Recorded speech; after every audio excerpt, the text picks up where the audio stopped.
it was for family, to be closer to his mom, Helen.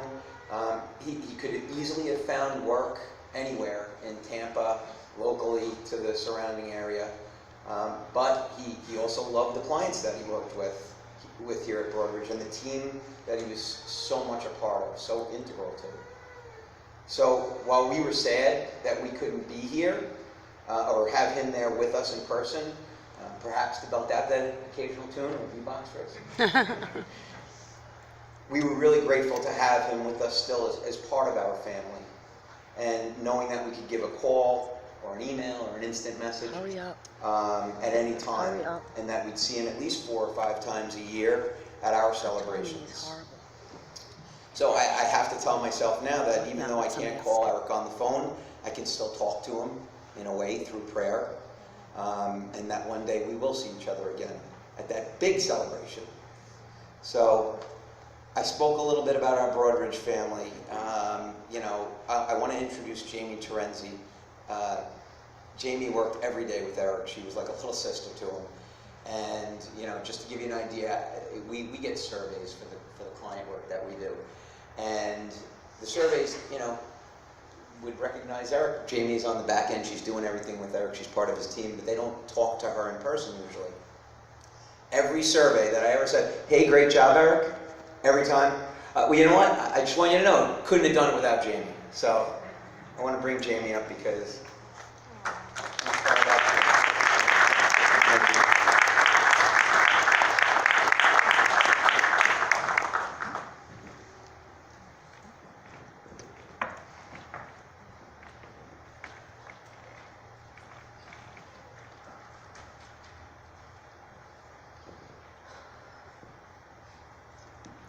well, as we all know now, my name is Jeannie.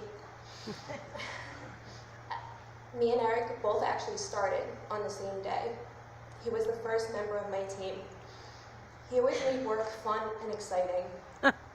We learned quickly that music was a big part of Eric's life, all kinds of music. He loved to do his own version of freestyle rap and beatboxing, which everyone loved as much as he did. His famous line, now, I'm not Eric, but chillin' like a villain, like Bob Dylan on penicillin. I know, I really never understood either. Anyone who knew Eric knows that he had something special about him. He always showed a genuine interest in others and truly cared about their lives and well-being.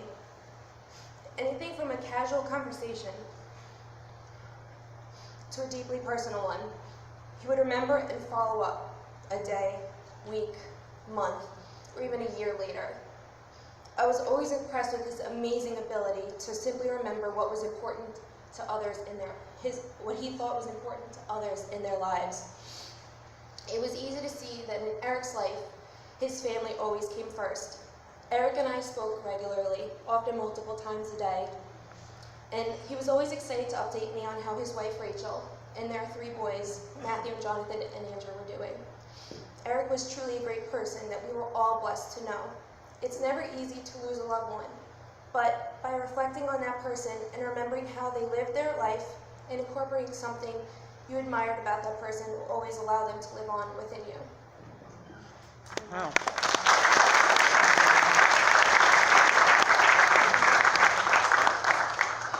At this time, we'd like to bring up Colin, Eric's best friend. Sam.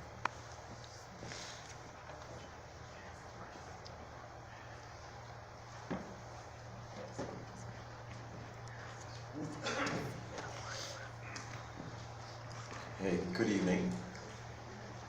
Good evening. that helps my nerves a lot.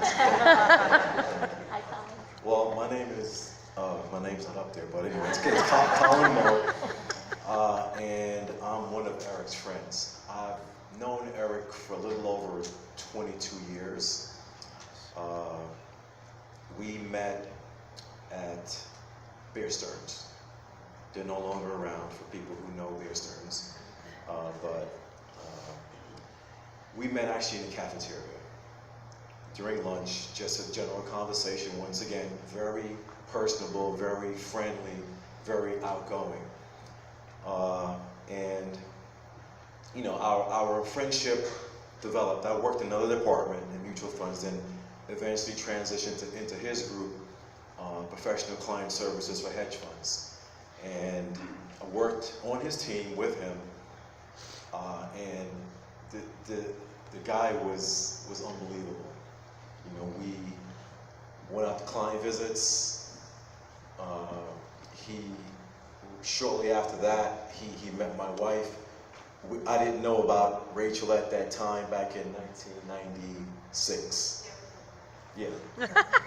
So I'll stop there. But I didn't know about Rachel then. But anyway, our friendship developed, and Eric was a guy that loved life. He loved business. He loved his family. I mean, his dad, his mom, his sister, nephews at the time. I mean, he just loved his family. And we started talking a little bit more, not just about business, because he was a real businessman. And so we worked on that. But then I also found out that he also had a love for Christ.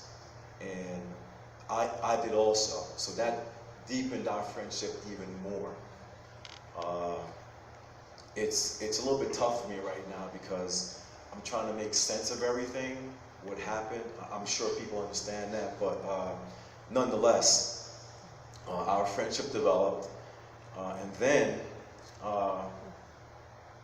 he met a young lady, and he changed.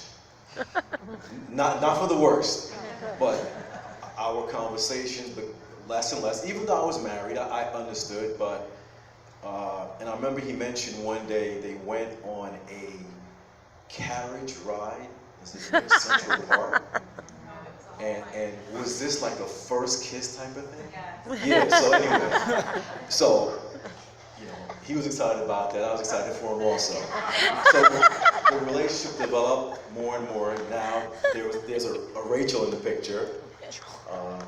And then I remember specifically him buying a ring, right? And he picked up this ring and he called us, me and a buddy of mine, into the conference room and showed us this rock. I mean, it was huge. I mean, he spent a lot of money on guitars and everything else, but this, you're blessed. I actually wanted him to marry me. I'd take the ring. Forget it. You know, just give me the ring. Anyway, but you know, his love for Rachel was superb. It was deep. It was different. He was actually really happy and joyful, because I know at some point he was looking to get married and start a family, and I was actually really happy to see that. I mean, I was at the wedding, Bill, Rich, a few other people, you know, and it was just great to be there and to see this man boy just grow up, Man boy. and get married and excel in business and just do things. So I mean, it was just amazing. I mean, through the years, we hung out. We had some nice dinners at different places, but I think what really made a difference in my life is the talks that we had. You know, the quiet conversations about life, about love, about the Lord. And I mean, he would always, one thing we would talk about, or one verse he would always give me, is Proverbs 3, 5, and 6, which states, "Trust in the Lord with all your heart. Do not depend or lean on your own understanding. Seek his will in all you do, and he will show you which path to take." I've seen Eric at a very high point. I've seen Eric at a very medium point, and I've seen Eric at a very low point, because we all go through highs, medium points, and lows in life. So we were able to really encourage each other, and that's the good part. But this dude was funny. All right? I mean, there's some things I can't say up here, but they're all good, you know, but I just can't. But,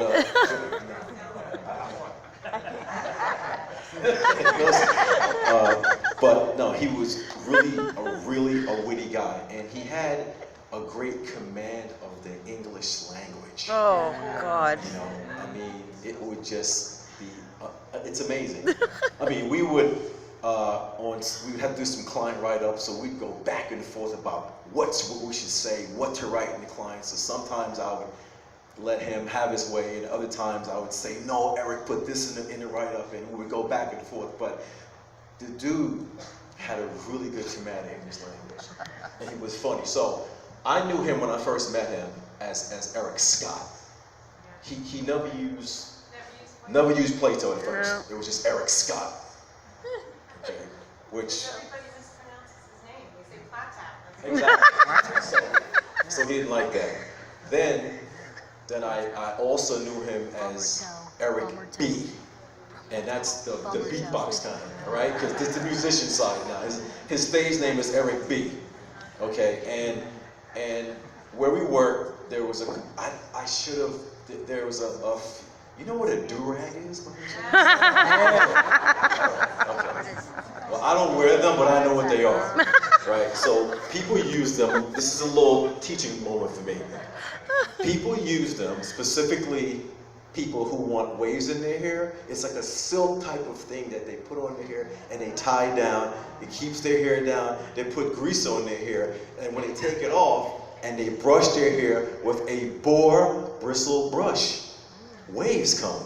What? Okay, so it's called a do-rag. So I bought Eric a do-rag. I happened to find one somewhere, and he did. He did. So there you go. All right. He wore it around the house. So I knew him as Eric Scott, Eric B, and then Eric Scott Platow. I just wanted to, yeah, Platow, not Platow. I mean, he's all the same guy, but I mean, what I will say is that I do miss him, and I will continue to miss him because he's made a large difference in my life. Going back and forth from Florida to New York, Florida to New York, Florida to New York, Florida to New York, time and time again. We didn't get a chance to spend a lot of time together, but we talked a lot on the phone. And when we spoke, it was for hours. You know, guys get on the phone, they talk, hey buddy, how you doing, da da da da. 10 minutes, they're done. We spoke for hours. My wife would continually come in the room and say, who are you talking with? Eric. Hour later, you still on the phone, Eric? Yes. And we'd go like sometimes 1, 2 o'clock in the morning. So we really caught up, but I have a lot to say, but I just can't. It's just a little tough for me right now, to be honest with you. But this is to Eric. This is not a goodbye, really, but a see you later. Because once again, he always finished every prayer time, every conversation that we had with that proverb again. Proverbs 3, 5 through 6. Trust in the Lord with all your heart. Do not lean on your own understanding. Seek his will in all you do, and he will show you which path to take. Eric, this is to you, buddy. I miss you. I love you. You have a beautiful family. Your wife, the kids, extended family. Broadridge, I understand about proxy season gets crazy, but you guys will get through it. I miss him for all the work he's doing with the company, and I had an opportunity to work with a true man of God, a true businessman, and I'm glad that I had a little bit of ability to share my life with him, and he shared his life with me as well as his family. I'm part of the family, you know, and you are too. So I'm done. God bless you.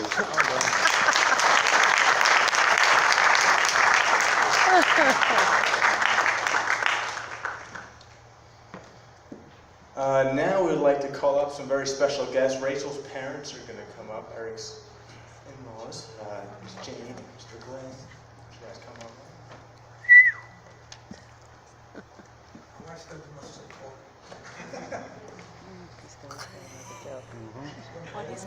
My wife's just going to do the talking. Always. I don't generally speak. Okay, not many of you might know that my husband Glenn and I were friends with Eric before we became family. Our journey with Eric began in the 1990s, and we had the awesome privilege of playing on the same worship team together for many years in New York, sharing so much both spiritually and musically. Eric would have Sunday dinners with us and watch football games, and we would jam. We began to get very creative musically and wrote some great songs. Soon others would join us, including our daughter Tara and her husband Stephen, and we started a Christian band called People in the Back. We wrote some originals, played at churches, coffee houses, and Eric was very passionate about playing music. Eric never had the opportunity to meet Rachel. She was away at school, blah, blah, blah. Then one Christmas Eve, Rachel was home for Christmas, and Eric came to join us for dinner. And Eric and Rachel got to know each other, and they hit it off. Long story short, they were married the following December. Becoming friends was one thing, but when Eric married Rachel and we became family, I'm not sure if he realized what he was marrying into. But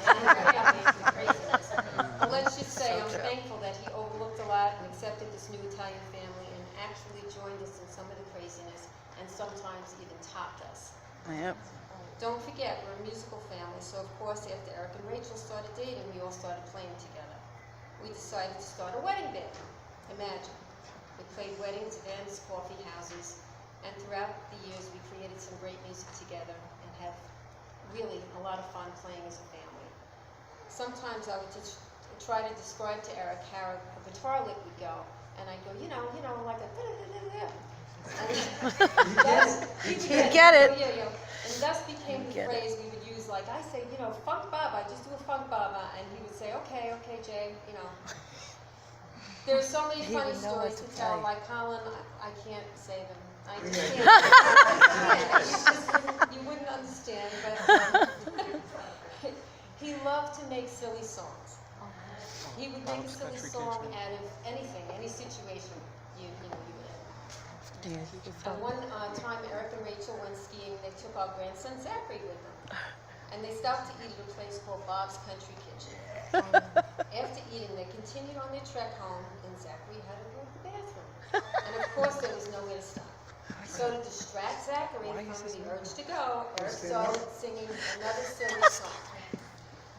Come on, sing it. Help me out. Where are you? Oh, you want me to sing it? Yes, sing it. One part. Don't sing the one part because it's long. No, you have to sing that part. No, we'll sing it. Go. All right. Let's Country kitchen. We're going to Bob's Country Kitchen. I really had to go, and so I Peed into the snow. We're going to Bob's Country Kitchen.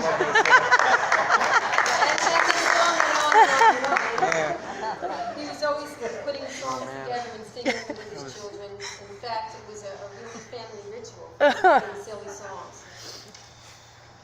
He would love to shut out all the lights on me and hide in the closets and jump out to scare me. Yes. Always, right, Rachel? He would terrify me. Because At the end of the summer, she is an easy at our target. house in New York, we would have an annual tube race at our pool.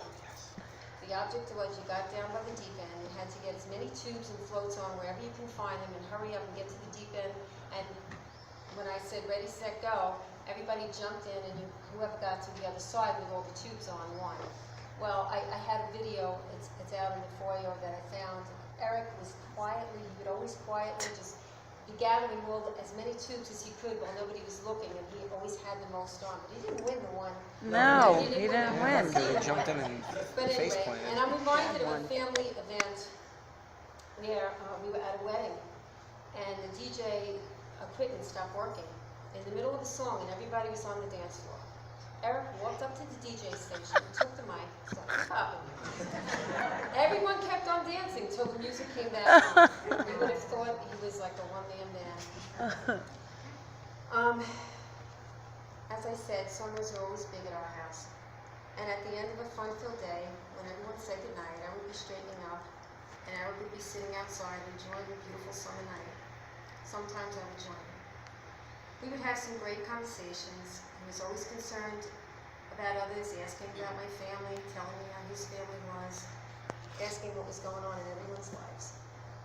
He would talk about Matthew, Jonathan, and Andrew, filling me in, and then he would talk about his Rachel and how proud he was of her and what a wonderful job she was doing raising the boys. What a hard job it was. Eric loved God with all his heart and tried to honor him always. We thank you for the time together, for the wonderful memories, for a loving father, husband, and to our daughter and grandchildren. We lost a friend, son-in-law, and brother in Christ. Till we meet again.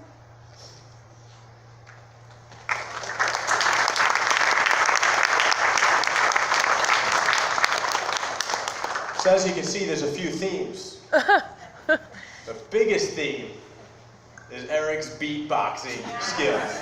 Yes. He was and he wasn't like one of those weird people that you were like kind of embarrassed of. Somehow he figured out a way to make it funny and like lighten up a room. So that was Eric. It just was what it was. Man. It was like English language that he mastered, and then he mastered a beatboxing language. Yes, I don't know how he he did. did. But Eric was awesome. But we're now gonna have a little bit of a special treat. Rachel's niece Samantha's gonna come and she's going to sing a song called "Find You Here."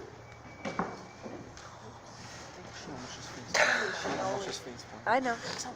She shouldn't be wearing the heels. I'm gonna share a story first. We're gonna talk about we were in Vermont, and my uncle Eric, my dad, and my grandpa let me dress him up because we wanted to do like a little runway show. So I did their makeup. God, it was so bad. Lipstick everywhere, eyeshadow everywhere. And then I remember they tried to fit in my mom's clothes. It was so bad. And the worst part was when they were doing like their little runway walk. Oh God, I remember that. They tripped and they fell on top of my mother. I don't know if you guys remember that, but yeah, that's my uncle for you. And they pretended everything was fine, and that was when fire came into the story. Because the candles. Okay, we'll not talk about that. That's That's the tape. share the song, So I was Samantha. gonna sing a song that's dedicated to her. She can't stop.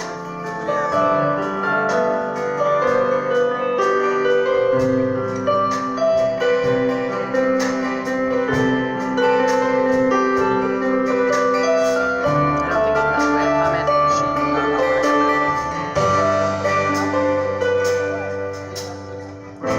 It's not the news that any of us hopes that we would hear.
conversation with Aaron.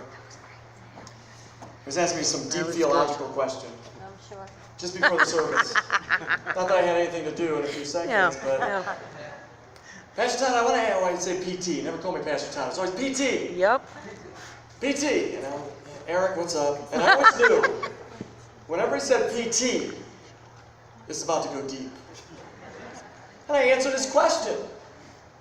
He walks away. I thought, oh, okay, it's good, we're good. But PT. He answers his question again, and it's always intrigued by more information.